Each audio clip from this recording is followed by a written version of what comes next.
ரொம்பவே சிம்பிளான டேஸ்டான சிக்கன் கிரேவி எப்படி செய்கிறதுன்னு பார்க்கலாமா?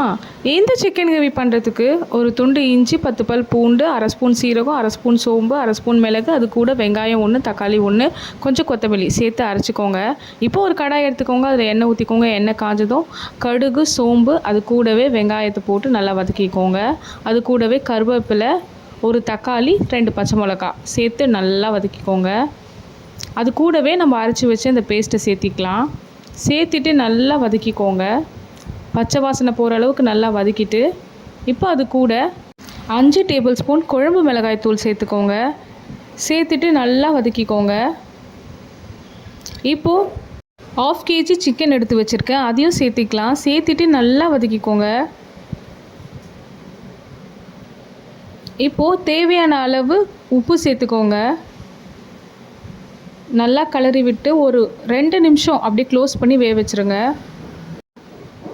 2 நிமிஷம் கழித்து இப்போது தேவையான அளவு தண்ணி ஊற்றிக்கோங்க. உங்களுக்கு எந்த கன்சிஸ்டன்சி வேணுமோ அந்த அளவுக்கு தண்ணி ஊற்றிக்கோங்க.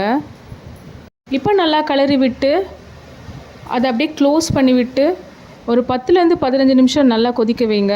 அவ்வளோதாங்க, ரொம்பவே டேஸ்ட்டான சிக்கன் குழம்பு ரெடி ஆகிடுச்சு. இதில் நம்ம எந்த மசாலாவும் போடாதனால இதில் அப்படியே சிக்கனோட டேஸ்ட் மட்டுமே இருக்கும். ரொம்பவே டேஸ்ட்டாக இருக்கும். நீங்களும் ட்ரை பண்ணி பாருங்கள். இந்த வீடியோ உங்களுக்கு பிடிச்சிருந்துச்சுன்னா சப்ஸ்கிரைப் பண்ணிக்கோங்க.